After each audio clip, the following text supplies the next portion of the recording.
सारे मरे मा बाबा बाबा नी नी बानी दड़ दड़ दड़ दड़ दड़ दड़ दड़ दड़ दड़ दड़ दड़ दड़ दड़ दड़ बाबा दड़ दड़ दड़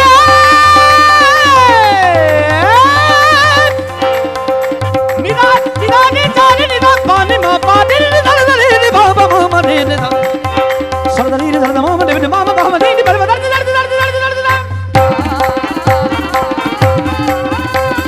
सरदरी रे सरदा मामा सरदरी रे सरदा बाबा सरदरी रे सरदा नी सरदरी रे सरदा सरदरी रे सरदा मामा सरदरी रे सरदा बाबा सरदरी रे सरदा नी सरदरी रे सरदा बाबा नी बाबा दड़ दड़ दड़ दड़ बाबा नी बाबा नी बाबा नी बाबा दड़ दड़ दड़ दड़ बाबा नी बाबा दड़ दड़ दड़ आ जाते अखियां उड़ीक दिया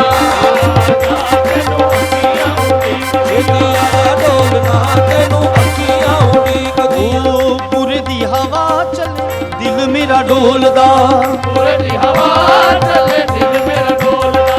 कंब कंब जावा जदों का किते बोलदा आवे ते सुनावा में विछोड़ा किवे मारदा आजा परदेसी आवाज तोई प्यार दा आजा तेनू अखियां उड़ीक दिया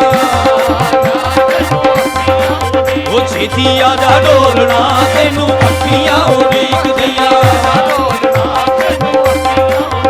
छेती आजा डोलना तेनू अखियां उड़ीकदियां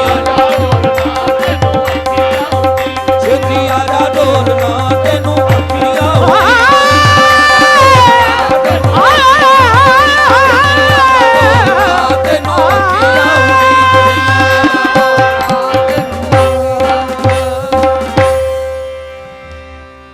भाई क्या बात है, क्या बात है, ब्यूटीफुल।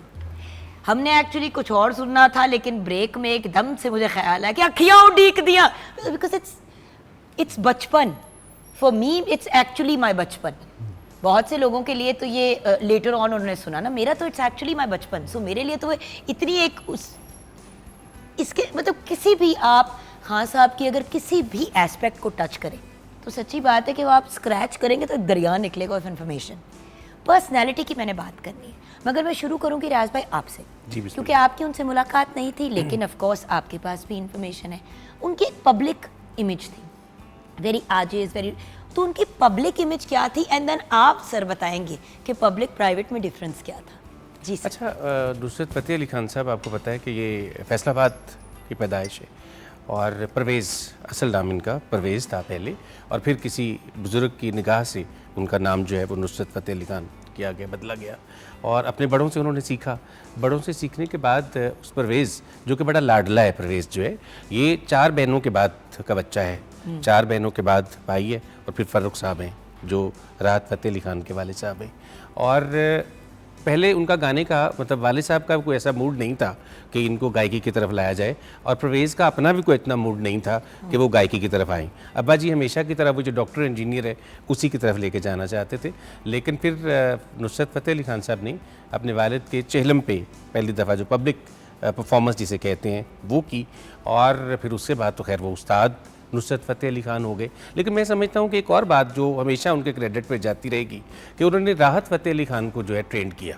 राहत फ़तेह अली खान को अपने ग्रुप का हिस्सा बना के, राहत को आपने देखा होगा पुरानी अगर आपको वीडियोस नज़र आएँ तो एक छोटा सा बच्चा जो है वो साथ बैठा हुआ है और वो भी ताने गा रहा है और वो भी सर्ग में कह रहा है और ये सारा कुछ। तो मैं समझता हूँ कि उनका एक कंट्रीब्यूशन ये बहुत बड़ा है कि उन्होंने राहत फ़तेह अली खान भी हमें दिए। आमतौर पर इस तरह का उनके बहुत सारे शागिर्द हैं, लेकिन राहत ने जो फिर उरूज हासिल किया है और जिस तरह से वो आज भी हमारा नाम रोशन कर रहे हैं, मैं हमारा कहता हूँ इसलिए कि we are always proud of him as well, कि वो ऐसे ही हैं। तो ये उनकी बहुत बड़ी मैं समझता हूँ कंट्रीब्यूशन है। और पब्लिकली तो वो ज़ाहिर एक दरवेश इंसान के तौर पर ही समझे जाते थे हैं कि वो मासूम से बिल्कुल, आपने उनको बोलते हुए आप देखें, गाते हुए तो खैर वो इज़ डिफरेंट, बट आप उनको बोलते हुए देखिए। मुख्तलिफ इंटरव्यूज़ आप पाकिस्तान टेलीविजन के रिकॉर्डेड आपके पास मैडम जी की बात करते तो कहते कि she was very funny, she was lively, उनका एक सेंस ऑफ ह्यूमर था, मूड में होती थी तो गप्पे भी लगती हैं, मजाक, और जब सीरियस काम का होता था तो उनसे ज़्यादा स्ट्रिक्ट कोई नहीं था। लेकिन खान साहब के बारे में हमेशा यही वर्ड सुना है, मासूम, बहुत ही मासूम पर्सनैलिटी। एंड मेरा भी, जैसे मैंने आपको ताहिर भाई बताया कि शुरू में जब आगाज़ किया था प्रोग्राम, तो यही बात व्यूअर से अपनी एक इंसिडेंट शेयर किया कि एक बच्ची हो, देखिए बच्चों को चीज़ें याद रह जाती है, लेकिन बच्चों से कोई पूछता नहीं है उनकी राय किसी चीज़ के बारे में। मुझे अगर वो थप्पड़ भी लगा देते या परे भी कर देते तो क्या फ़र्क पड़ना था, इतना बड़ा स्टार आपके बच्चे को चपेड़ भी लगा दे तो वो तो एक बहुत बड़ी बात है। वैसे लगानी चाहिए थी सर, लगा देते तो शायद आज ये दिन ना देखना पड़ता आप सबको। लेकिन for me personally I want to pay tribute to इतना प्यारा आदमी, इतना अच्छा इंसान, जिन्होंने एक बच्ची का दिल रखने के लिए, जो पागल कर रही है, उनको फुदकी जा रही है, उन्होंने मना कर, उनका जो करती है करने। तो इतनी बड़ी शादी, सारा सेटअप किया उन्होंने, किसी को बस मैं और मेरे लिए वो शादी मुझे बचपन की मेरी सबसे बेहतरीन मेमोरी है, क्योंकि इतनी इज्जत मिल गई, औकात थी नहीं। तो जी आपका तो पर्सनल उनके साथ जुगन, ये जो उनका था ना, आपको उन्होंने कहा नहीं, उठाया नहीं, और आप बैठी हुई हैं और कवाली कर रहे हैं, वो ज़ाहिर और बातनी दोनों उनकी जो हैं वो एक ही तरह के थे, मासूम थे, ऑनेस्ट थे, डेडिकेटेड थे। और 2 बातें मैं जल्दी शेयर करता हूँ कि मैंने वो जल्दी चले गए हैं, 54 उनकी एज थी और वो चले गए, और ज़िंदा रहते तो वो पता नहीं कितना नाम और कितना नेक नामी पाकिस्तान के लिए कमाते। तो मैंने ये देखा है कि उनका जो डेरा था उसमें दोपहर का जो खाना है 10 दफ़ा लगता था। मेरा ख्याल है ये बड़े से बड़े महाराजा और नवाबीन इतना दस्तरखान खुला मैंने नहीं देखा अपनी होश में। जर्नलिस्ट का आपको पता है एक्सपोजर होता है, वो सारी ज़िंदगी बड़े लोगों को, कामयाब लोगों को मिलता है। तो मैंने एक तो दस्तरखान जैसा उस्ताद नुसरत फ़तेह अली ख़ान और फ़र्ख फ़तेह अली ख़ान का देखा है, ऐसा किसी का दस्तरखान नहीं देखा खुला। फिर वो जो उनके हमनवा थे, उनके बच्चों की पढ़ाई, इलाज मालजा, तालीम, इनके बच्चे भी थोड़े नहीं होंगे, ज़्यादा होंगे है ना, उनके सब के बेटियों के जहेज़, मुंडियां अगों नौकरी करवाना है ना, वो सब उनका बंदोबस्त होता था। ये मैंने खुद पर्सनली देखा है। और अगर कोई उनका साथी कमज़ोर है, किसी के पास कन्वेंस नहीं है, मतलब मुझे याद है कि उनके साथ काम करते थे एक प्रोड्यूसर, उन्हें मार्क 2 गाड़ी लेके दी थी। मार्क 2 उस वक्त बहुत बड़ी गाड़ी थी, वो उन्होंने उन्हें लेके दी कि भाई इनके पास कन्वेंस नहीं है। अच्छा, अब मैं एक लाइट बात सुनाता हूँ कि वो उनको जोक और लतीफ़ाबाजी बड़ी पसंद थी, और इतने फ़याज़ और इतने ज़ाहिर है मेगा स्टार नहीं है जो हमने जो जिस तरह देखा ना, क्योंकि ये एक नहीं लतीफ़ा तो मैं आपको छोटा सा सुनाता हूँ, और ये सारे गवाही देंगे कि एक सफदर उस्ताद सफदर थे, अच्छा क्लासिकल गाने वाले घराने से, सफदर चौल साहब उनको निक नेम उनको प्यार से सफदर चौल। वो खान साहब का उनके साथ बड़ी वो फ्रैंकनेस थी और लतीफ़ाबाजी बड़ी। वो उनको अमेरिका ले गए, यानी उनके हमनवा वो नहीं थे, ना ताली बजानी, ना मतलब कोई और, ना तबले पे, ना ढोलक पे, कहीं पे कि लतीफ़ेबाजी करनी, चेज़ेबाजी उसे कहते। तो सफदर चौल को वो अमेरिका टूर पे ले गए, और वो भी कोई 3 महीने का टूर। तो सफदर साहब भी जनाब वहाँ मज़ा ले रहे हैं। तो यहाँ हाजी इकबाल नकीबी उनके सेक्रेटरी जो है वो बड़े लाडले सेक्रेटरी। तो उन्होंने एक दिन, मैं मौजूद था, ये मॉडल टाउन वाला 84C मॉडल टाउन जगह, तो हाजी साहब ने कहा जी खान साहब मेरा गाना भी हिट हो गया है। तो उनका गाना उन्होंने नशा ही नशा सही, वो उन्होंने कहा जी मेरा भी करो, तुसी हमारा अरशद को गाना दिया है, रियाज इम्तियाज़ को दिया है, मैडम नूर जहाँ से आपने गवाया, तो मैं तुहाडा वो हैगा भी वो खलीफा हैगा वा, मुबारक अली फ़तेह अली ख़ान का मैं शागिर्द हाँ, तो मैं तो तुहानू विरसे च मिलिया, मेरे लिए भी कुछ करो रिकॉर्ड। तो खान साहब ने ऐसे ही मजाक में एक ट्रैक बना के तो गा दिया, हाजी साहब ने गा दिया नशा ही नशा है। तो अब आज वो कह रहे हैं कि खान साहब मैनू बड़ियाँ इंटरनेशनल कंपनियां लभ रही ने कि मेरे नाल आके एग्रीमेंट करो। तो खान साहब सुनते रहे, पहले ऐसे सुनते रहे कि हाँ मैनू भी पता लगा तेनू एंटी करप्शन वाले लभ रहे हैं।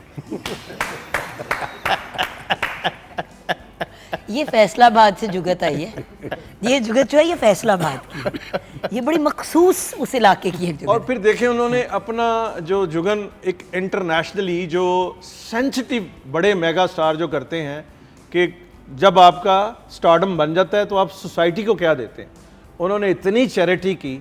और हस्पताल, ये कैंसर अस्पताल, ये खान साहब ये उस्ताद नुसरत फ़तेह अली ख़ान की मदद से, और वो उस कारवां के सरबराह हैं, बिल्कुल उनके दम कदम से और उनके टाइम देने से, और उनका ये ब्लेसिंग है उस पूरी कौम को। उस्ताद नुसरत फ़तेह अली ख़ान साहब ने अपनी ज़िंदगी में ऐसे बहुत सारे काम किए, ऐसे अनगिनत काम। और व्यूअर्स जैसे कि ताहिर भाई बता रहे, कुछ चीज़ों का तो ऑब्वियसली हमें जिस तरह मीडिया में और अदरवाइज़ पता चल ही जाता है। अगेन ये सोशल मीडिया का दौर नहीं था, सो जो हमें पता है वो हेयर से पता है या किसी अखबार में पढ़ा या अगर ऑनलाइन। इसीलिए हमारे लिए बहुत ज़रूरी था कि एक इंसाइक्लोपीडिया और एक ऑन ग्राउंड इंसाइक्लोपीडिया दोनों हमारे पास होनी ज़रूरी हैं। ब्रेक की तरफ जाएंगे, ब्रेक के बाद सवाल थोड़ा सा डिफरेंट। एक लेजेंड को ट्रिब्यूट या रिस्पेक्ट देने का सही तरीका क्या है? चले जाते हैं तो हम सब याद करते हैं, जब होते हैं। खैर खान साहब इस चीज़ के मोहताज नहीं थे कि हम उनको रिगार्ड दें, उनको रिगार्ड ऑलरेडी मिल चुका था। लेकिन लेजेंड्स को एक्चुअली याद करने का या रखने का सही तरीका क्या है? क्या बस एक दिन उनको हमने उनकी बात कर ली है, डिस्कशन हो गई, वाह हो गई, थोड़ी हम सब की रेटिंग बढ़ गई और बस? असल में लेजेंड को लेजेंड होने का स्टेटस हम एज अवाम कैसे दे सकते हैं, जाने के बाद इस पे हम शो कंक्लूड करेंगे ब्रेक के बाद।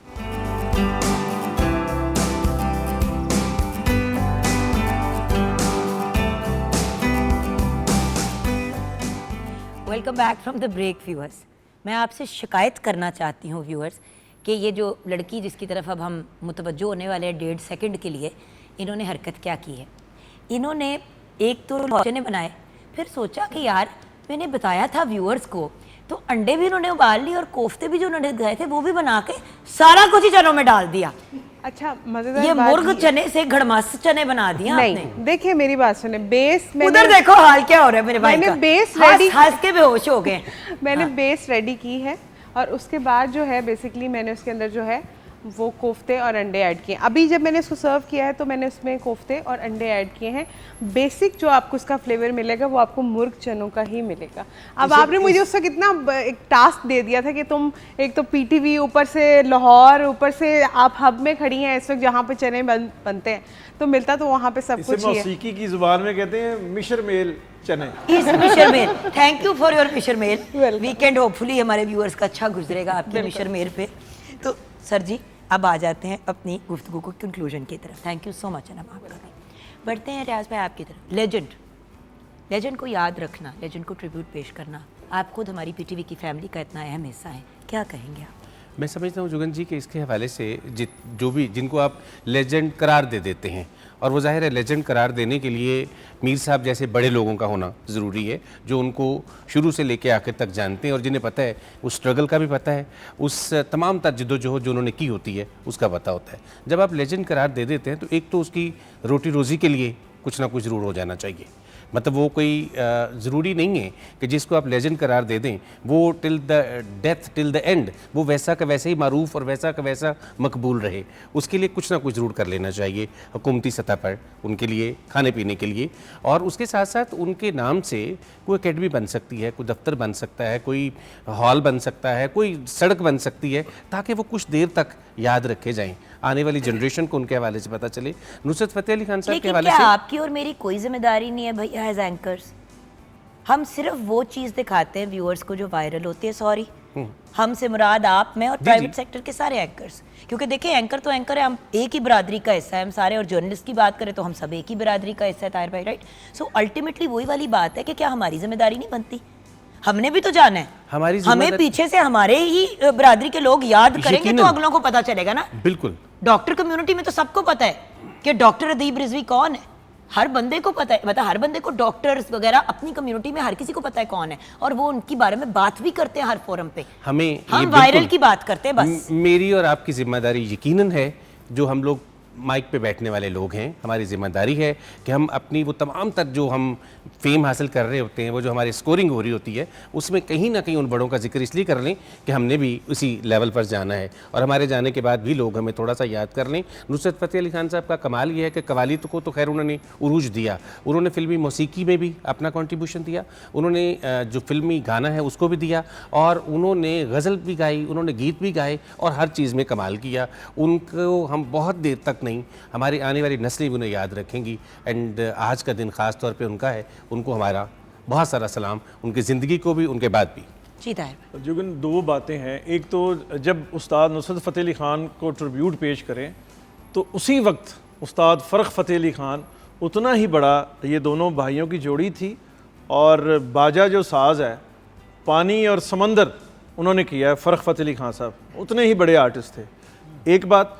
दूसरा ये कि उस्ताद नुसरत फ़तेह अली ख़ान का जो ज़िंदगी है, जौहद मुसलसल, उनके अब्बा जैसे उनका कहा कि गाने से रोक रहे थे और फिर एंड तक वो लेके गए हैं कि दुनिया उन्होंने फतह की है, लिटरली आखिरी सांस तक। तो ये सारे सबके लिए, मेरे लिए, आपके लिए, किसी भी फील्ड के लिए ये इंस्पिरेशन है खान साहब कि घर वाले मना कर रहे हैं अब्बा, और उन्होंने झंडा गाड़ा और पाकिस्तान का नाम इतना बुलंद किया। और दरस ये है, समरी ये है कि ऑनेस्टी और डेडिकेशन और उनकी ज़िंदगी से इंस्पिरेशन लेनी चाहिए और उस राह पे चलना चाहिए। आपका बहुत बहुत शुक्रिया। ब्लेस यू, खुश रहें, आबाद रहें, और अल्लाह करे हम भी कुछ ऐसे काम कर जाएं कि जाने के बाद चले कोई दो लोग ही हमें जाने के बाद अच्छे अल्फाज में याद कर लें। आमीन। Have a wonderful weekend guys. खुश रहें, आबाद रहें, हमें दुआओं में याद रखें। इस शो को क्लोज़ करेंगे डे आपसे। छोटे खान साहब आगे बढ़ते हैं, और आप सबका भी बहुत बहुत शुक्रिया। जी मेरे भाई।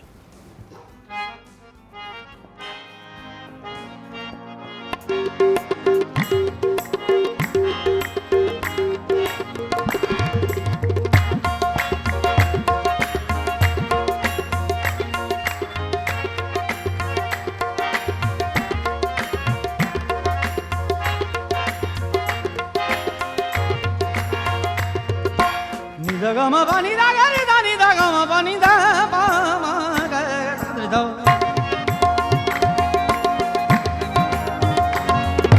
सा ग द म ग ग प प नि प नि नि प नि प दा नि दा नि दा नि दा नि दा नि दा नि दा नि दा प नि म प म ग ग ग म नि दा नि दा नि प म ग म प म ग सा नि प दा मस्त कलंदर मस्त मस्त दम मस्त कलंदर दम मस्त कलंदर मस्त मस्त दम मस्त कलंदर मेरा विरद है दम दम अली अली मेरा विरद है दम दम अली अली सखी लाल कलंदर मस्त मस्त सखीलाल कलंदर मस्त मस्त लजपाल कलंदर मस्त मस्त दम मस्त कलंदर मस्त मस्त दम मस्त कलंदर मस्त सखीलाल कलंदर मस्त मस्त झूले लाल कलंदर मस्त मस्त दम मस्त कलंदर मस्त मस्त दम मस्त एक ही जमल का तू अली अली अली अली एक ही जमल का अखिदा बनगा तू अली अली अली अली अखिदा बनगा अखी जमल का लाजी अब मन रहन गए अखिदा बनगा सदी अब मन रह गए अज नित काल सारे अली अली कहन के मस्त मस्त मस्त मस्त दम मस्त कलंदर मस्त मस्त दम मस्त कलंदर मस्त अखिदा बनगा सदी अब मन रह गए अखिदा बनगा सदी अब मन रह गए अज नित काल सारे अली अली कहन के मस्त मस्त मस्त मस्त दम मस्त कलंदर मस्त मस्त दम मस्त कलंदर मस्त ये शाना उचिया तेरी पीड़ा उठिया तेरी अबीरा हूं तू अनेरी पीड़ा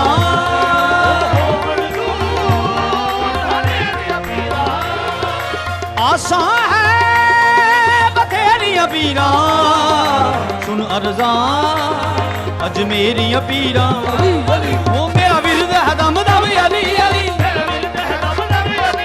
सखी लाल कलंदर मस्त मस्त झूले लाल कलंदर मस्त मस्त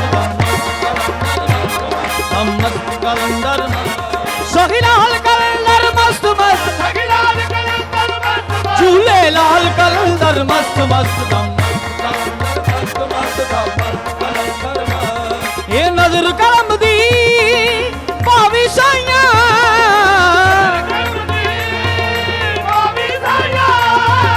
केड़ियां बन्ने भावी साइया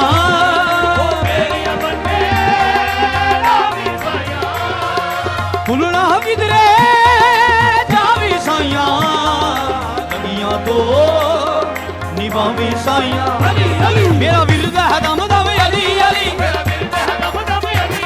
सखी लाल कलंदर मस्त मस्त झूले लाल कलंदर मस्त मस्त दम मस्त कलंदर मस्त मस्त दम मस्त कलंदर मस्त मस्त दम मस्त कलंदर अली मौला मौला अली मौला